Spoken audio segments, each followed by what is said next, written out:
बोलती पुस्तके. ज्यांना वाचनाचा नाद त्यांना बोलती पुस्तके घाली साद. आमचं चॅनल सबस्क्राईब करा आणि सबस्क्राईब करायला इतरांनाही सांगा. नमस्कार श्रोते मित्र हो, बोलती पुस्तके सादर करीत आहे ज्येष्ठ साहित्यिक योगीराज वाघमारे लिखित कादंबरी सभापती. प्रकरण 12. पाण्याचा ग्लास हातात घेऊन ॲडव्होकेट कामे उभे राहिले तेव्हा सभागृहात हास्य कल्लोळ उडाला. आबासाहेबांनी ही फिरकी घेतली आणि टेबलावर पेपरवेट 2दा आपटीत म्हटलं, सायलेन्स सायलेन्स. पुन्हा हशाची कारंजी उडाली. ॲडव्होकेट कामे अपक्ष म्हणून निवडून आलेले. त्यांनी कुठल्या बैठकीत प्रश्न विचारला नाही आणि त्याची चिरफाड केली नाही असे कधी व्हायचं नाही. सदस्यांना राहून राहून ॲडव्होकेट कामे यांनी मागच्या सभेमध्ये विचारल्या प्रश्नांची आठवण झाली. आता हेच बघा ना, गेल्या बैठकीत शिक्षण खात्याचा प्रश्न होता. शिक्षणाधिकारी घामाघूम झाले. ॲडव्होकेट कामे सभागृहात निवेदन करीत होते. त्याचं काय झालं? मी एका प्राथमिक शाळेत गेलो होतो. काम तसं काहीच नव्हतं. शाळा अर्थातच केंद्रीय प्राथमिक शाळा, वर्ग 10, पण मास्तर अवघी 6. त्यातला एक तालुक्याला टपाल द्यायला गेलेला, दुसरा शिक्षक संघटनेचा नेता म्हणून शाळेवर आलेला नव्हता. मग मंडळी किती मास्तर शाळेवर उरली? 4. कोणीतरी ओरडलं. आणि वर्ग किती? 10. 10 वर्गांना चौघांनी कसं शिकवायचं? सभागृहात हशा. शिक्षणाधिकारी ओशाळून खाली बसतात. CEO साहेब गप्प. त्यातून बी उरलेले 4 जण ज्ञानदानाचं कार्य करीत होते. ते पाहून मला धन्यता वाटली. वकील साहेबांनी प्रशंसेचे उद्गार काढताच शिक्षणाधिकाऱ्याच्या चेहऱ्यावर प्रसन्नता पसरू लागली. इयत्ता 7वीचा वर्ग असावा. ॲडव्होकेट कामे सांगत होते. मराठीचा तास रंगात आलेला. गुरुजी कविता शिकवित होते, वाचून दाखवित होते, अर्थ सांगत होते. कविता नवा शिपाई. मुलांनो, कवितेचं नाव नवा शिपाई. नवा म्हणजे नवीन. फा पुढं. मुलांनो, ह्या कवितेचे लेखक कोण आहेत? गुरुजी. हा सांग तू. लेखक नव्हे गुरुजी, कवी. हो, हुकलं गड्यांनो. तर कवी कोण आहेत? केशवसूत. बरोबर. व्हा पुढं. पुस्तक उघडा. कविता म्या पुढं वाचतो. एक तुतारी द्या मज आणुनी. तर पोरांनो, ह्यो कवी म्हणतोय एक तुतारी मला आणून द्या. हात त्याच्या. कवी लई भिकारडा दिसतोय गड्यानो. बरं व्हा पुढं. आपणाला काय करायचं? काय का मागे ना. ॲडव्होकेट कामे यांनी आंखो देखा हाल वर्णन केला आणि सभागृहात प्रत्यक्ष वर्ग उभा केला. हसून हसून सगळ्यांची पोटं दुखू लागली. शिक्षणाधिकाऱ्यांना मेल्याहून मेल्यासारखं झालं. कसलीही चर्चा न होता जिल्ह्यातला प्राथमिक शिक्षणाचा पंचनामा सभागृहात झालेला होता. हे सगळं आठवल्याबरोबर सदस्यांना वाटू लागलं. यावेळी पाण्याबद्दल ॲडव्होकेट कामे काय भानगड उपस्थित करतात कोण जाणे. ॲडव्होकेट कामे ग्लास उंचावून बोलू लागले, जसं काय अध्यक्षांना चेअरअप म्हणू इच्छितात. अध्यक्ष महोदय, भूजल सर्वेक्षण विभागाचे अधिकारी याचा खुलासा करतील काय? लेकी सुना, आया बाया, म्हाताऱ्या तरुणांचा गुन्हा नसताना तासन तास डांबून ठेवतो. पण तो फौजदार नव्हे. तहान भूक हरपून कळशा घागरी बादल्या घेऊन त्यास विनविती, पण तो श्रीकृष्ण नव्हे. अशा रुष्ट कोरड्या पाषाण हृदयी फुकट फौजदारास पाजर फुटेल का? ॲडव्होकेट कामे साहेबांनी मुक्त छंदात काव्यरचना करून सभागृहाला पृच्छा केली. तेव्हा सभागृह अवाक झाले. ॲडव्होकेट कामे साहेबांचं प्रत्येक सभेतलं रूप वेगवेगळं असायचं. कधी उपरोधानं बोचकारे घेणारं, तर कधी हसून हसून मुरकुंडी वळायला लावणारं. मी म्हणणाऱ्या अधिकाऱ्यांच्या फिरक्या कशा घेतील ते समजायचं सुद्धा नाही. आणि सभागृहातल्या सदस्यांना प्रतिप्रश्न विचारण्याचे अवसान यायचं ते याचमुळं. आता हेच पहा ना, फुकट फौजदार म्हटल्याबरोबर युवक नेते उठले आणि ॲडव्होकेट कामेंना टेकू देण्याच्या प्रयत्नात फसले. अध्यक्ष महोदय, पोलीस खात्याच्या प्रतिनिधीला सभागृहात हजर राहणे आवश्यक वाटत नाही का? याचा खुलासा जरूर झाला पाहिजे. तसं सभागृह अवाक. युवक नेत्याला स्फुरण चढलं. ग्रामीण भागात पोलिसांची दंडेली वाढलेली आहे. पोलीस अत्याचाराच्या बातम्या आमच्या कानावर येत आहेत. तेव्हा त्याविरुद्ध हे सभागृह काही करेल काय? इतर सदस्यांना वेगळंच वाटलं. ॲडव्होकेट काम्यांनी काहीतरीच प्रश्न उपस्थित केला आहे. त्यापेक्षा फुकट फौजदाराचं नाव का सांगू नये?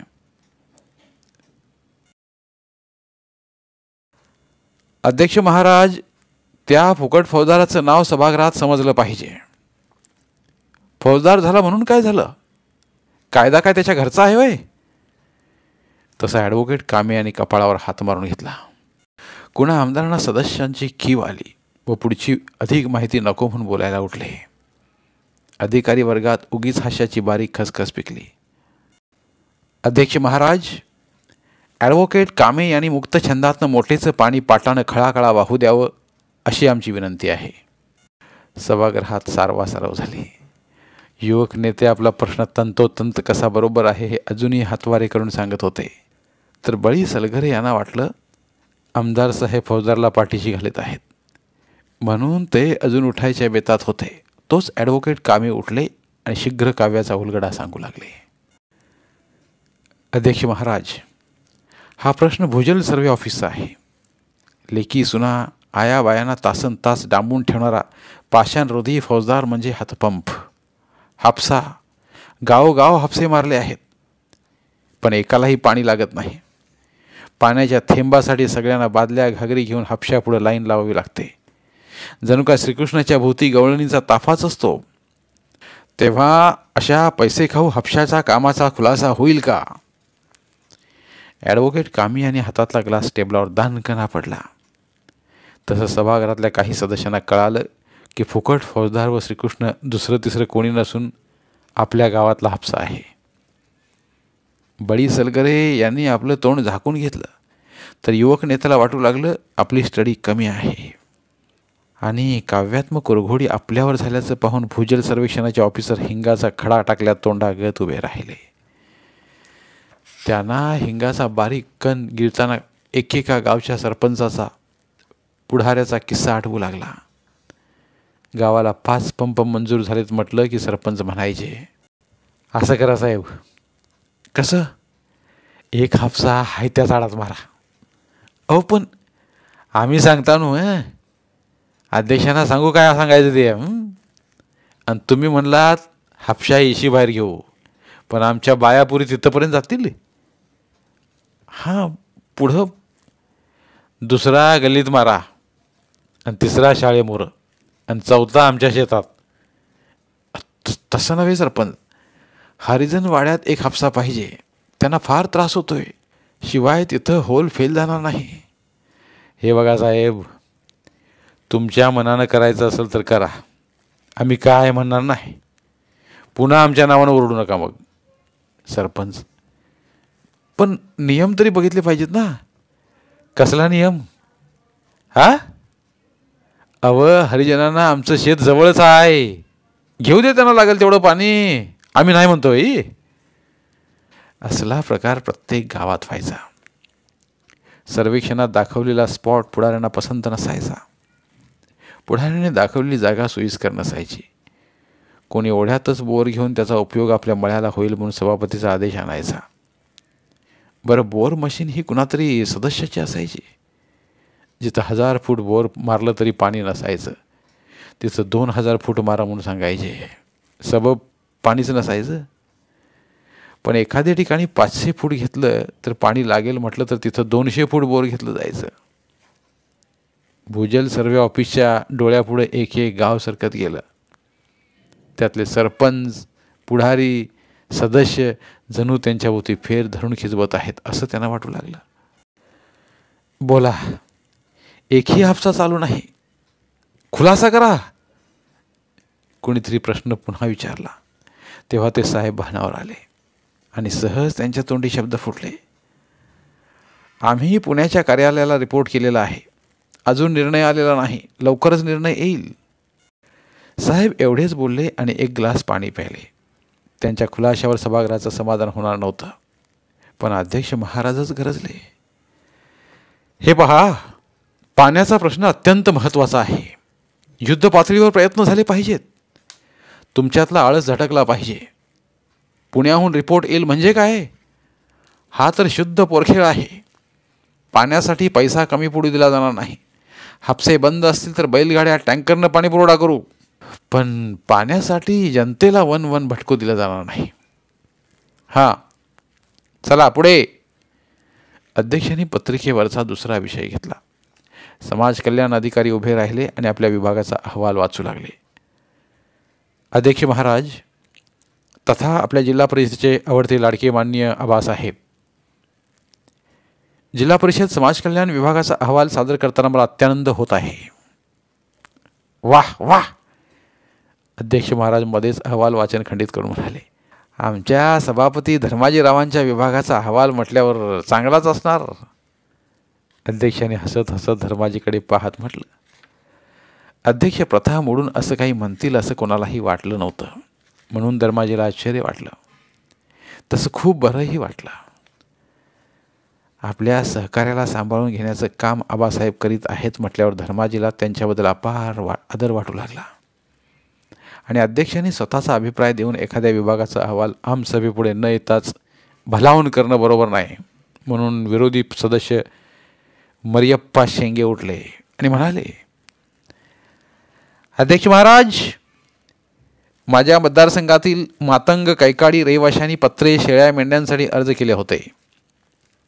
त्यांच्या अर्जाकडे जाणीवपूर्वक दुर्लक्ष करून आपल्या गावातल्या लोकांना अनुदान दिलंय. विरोधकांना असं वागवणं विकास नीतीमध्ये बसू शकत नाही. तेव्हा नात्या गोत्याचे राजकारण समाज कल्याण विभाग करीत आहे याचा खुलासा व्हावा. मरियप्पा शेंगे हे विरोधी सदस्य नेहमी महार मांग असा भेदाभेद करणारे. सत्तारूढ पक्षाला मांगांनी नेहमी साथ दिली, परंतु मांगाच्या माणसाला कधी सभापती किंवा सत्तेत स्थान दिलं नाही. महार विरोधात असूनही त्यांना सत्तेचा वाटा मोठा दिला जातो. म्हणून सत्तारूढ पक्षावर तोंडसुख घ्यायचं, दोन समाज भिन्न समजून बोलायचं, दोघांना आपापले हिस्से दिले पाहिजेत, दोघांचं एकालाच देऊ नये असं म्हणायचं. त्यांच्या प्रश्नाला उत्तर देण्यासाठी आलेल्या अर्जदारांची संख्या समाज कल्याण अधिकारी पाहत असतानाच आबासाहेब म्हणाले, जाऊ द्या हो शेंगे साहेब, आपण देऊ पत्रे. गाई म्हशी आणि धंद्याला अनुदान खास बाब म्हणून. काय मग तर झालं ना. हवं हरिजन गिरिजन तळागाळातल्या लोकांपर्यंत विकासाची गंगा गेली पाहिजे असं आपल्या राज्याचे मुख्यमंत्री म्हणतात. आम्ही देणार म्हणजे आमच्या घरचं नाही. तो तुमचा हक्क आहे. काय? अध्यक्षांनी अनपेक्षित आश्वासन दिल्याबरोबर मरियप्पा शेंगे आदी सत्तारूढ सदस्यांनी टाळ्या वाजवल्या. सभापती धर्माजी यांनीही टाळ्या वाजवल्या, पण थोड्याशा अडखळताच. समाज कल्याण अधिकारी अध्यक्षांच्या निर्णयाचं मोठं हसू आणून स्वागत करीत होते. त्याचवेळी अध्यक्षांनी विचारलं, बरं, सामुदायिक विहिरीचं काय झालं? किती अर्ज आलेत? त्यात हरिजन किती? अध्यक्षांनी स्वतः प्रश्न विचारला म्हटल्यावर समाज कल्याण अधिकाऱ्यांची तारांबळ उडाली आणि धर्माला सभापतींची तर ट्यूबच पेटेना. कधी माहिती आली होती? सामुदायिक विहिरीचं मला कसं माहीत नाही? समाज कल्याण अधिकाऱ्यानं सांगितलं नाही. कांबळे भाऊसाहेब कधीच कसे बोलले नाहीत. सभापतींचं डोकं गरगरू लागलं. एक दोन फायली चाळल्यावर समाज कल्याण अधिकारी म्हणाले, अव महाराज, आपल्या जिल्ह्यात 10 सामुदायिक विहिरी मंजूर झाल्या आहेत. बजेट 4 लाखाचं आहे आणि अवघ्या 4 अल्पभूधारकांचे अर्ज आलेत. पण त्या गावच्या सरपंचांचा रिपोर्ट असा आहे की ते अल्पभूधारक नाहीत. धर्माळा सभापतींनी कान टवकावून समाज कल्याण अधिकाऱ्याने सांगितलेली माहिती ऐकली आणि त्यांना धक्काच बसला. समाज कल्याण अधिकाऱ्याचा असा राग आला की ते स्वतःहून सरपडू लागले. तर अध्यक्षांनी सहजच सांगून टाकलं, बरं, मग असं करा, यावर्षी ही रक्कम तिथं खर्च न करता लघु पाटबंधारे खात्याकडे वर्ग करा. राजेवाडीला लिफ्ट इरिगेशन करायचं आहे आपल्याला. सरकारचा पैसा परत करण्यापेक्षा शेतीच्या विकासासाठी खर्च का करू नये? जिल्ह्यातला पैसा जिल्ह्यातच मुरला पाहिजे. काय? हो. समाज कल्याण अधिकाऱ्यांनी मान डोलावली आणि धर्माजीराव सभापतींना आपली मान कोणीतरी कापली आहे असं वाटू लागलं. त्यांना बसली जागा स्वस्थ बसू देईना. अस्वस्थ बेचैनी सुटली. काय आपला उपयोग? माझ्या खात्यातलं बजेट अधिकाऱ्यानं मला सांगितलं नाही, माझ्यापासून लपवून ठेवलं. ते स्वतः चिडू लागले. अशा अस्वस्थतेतच आमसभेतले विषय कसे संपले, कोणी काय विचारलं, काहीही समजलं नाही. सभा संपली आणि धर्माजीराव गुस्सात सगळ्यांच्या अगोदर बाहेर पडले. आपल्या चेंबरमध्ये येऊन त्याने जोरजोराने बेल वाजवली. कार्यालयात कोणीच नव्हतं. पंखा फक्त गरगरत होता. 2-4 वेळा बेल वाजली तेव्हा कुठे शिपाई पळत आला. काय साहेब? कुठं मेला होतास? साहेब, आमसभेत होतो. काय करत होतास? डेप्युटी CO साहेबांनी ड्युटी दिली होती. सभापतींना वाटलं हेच अधिकारी आपल्याला बनवितात, नीट सांगत नाहीत. पण आता रागावून उपयोग नव्हता. काय साहेब? शिपाई उभा होता. सभापती भानावर आले. शिपायाला काहीतरी काम सांगितलं पाहिजे म्हणून ते म्हणाले, असं कर, त्या समाज कल्याण अधिकाऱ्याला बोलावून आण. वय साहेब. शिपाई पाठमोरा झाला. आणि हे बघ. जी साहेब. शिपाई माघारी फिरला. कांबळे भाऊसाहेबाला बोलव. साहेब, ते घरी गेलेत. का? आता मला काय ठावं? सभापतीचा नाईलाज झाला. दात ओठ खात त्यांनी पुन्हा बेल वाजवली. शिपाई उभाच. तो म्हणाला, काय साहेब? साहेबांच्या लक्षात आलं, आपणास काहीतरी होतंय, पण सांगता येत नाही. आपल्या हातून काहीही होऊ लागलेलं आहे. शिपाई समोर असूनही बेल वाजवली आहे. सगळं चुकत चाललेलं आहे आपल्याकडून.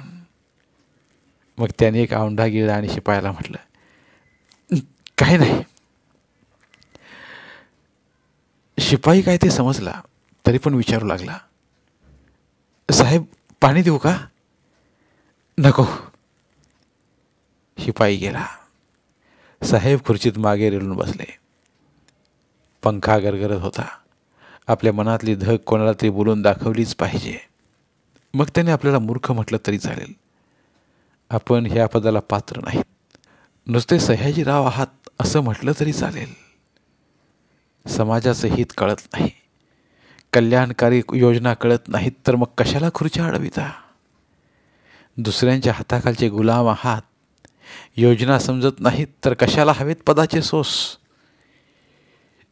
त्यापेक्षा शिकलेल्या स्वाभिमानी लोकांकडे द्या ना पदे. त्यांच्यासाठी करा खुर्च्या खाली. अशोक म्हणतो ते काही खोटं नाही. खरंच अशावेळी अशोक असायला हवा. आपण म्हणजे शोभेची वस्तू, बुजगावणं. सत्ताधीश सांगतील तसे हात वर करणारे, आपल्या माणसांना विकासापासून दूर ठेवणारे. सभापतींच्या सागराला अशी खूप मोठी भरती आली. विचार लाटा किनाऱ्याला आपटत होत्या. त्यात त्यांचं वल्ह आदळत होतं, आपटत होतं. मन सैरभैर झालं. चेहऱ्यावर घामाचे थेंब आले होते. पंखा फिरत असूनही अस्वस्थ वाटत होतं. अपराधीपणाचा कोपरा हटून जात नव्हता. एवढ्यात शिपाई आला. साहेब. सभापती दचकले. काय झालं? समाज कल्याण अधिकारी अध्यक्षांच्या गाडीत बसून गेले. जाऊ दे. सभापतींचा आवाज बदलला होता. त्यात एक ठाम निश्चय प्रकट होत होता. आता पंख्यामुळे त्यांना हलकं वाटू लागलं. त्याने फोनची रिंग फिरवली. तिकडून फोन उचलायच्या आत दासू गुरुजी आणि पिराजी जाधव कार्यालयात डोकावले. साहेबांचं लक्ष सहज गेलं तसे ते मोठ्याने गरजले, या या, मी तुमचीच वाट पाहत होतो. दोघेही चपापत आत आले. पूर्वीसारखा त्यांचा प्रवेश वाटत नव्हता. चेहऱ्यावर अनामिक अस्वस्थता दिसत होती. कुठली तरी भयंकर घटना घडल्यासारखं दिसत होतं.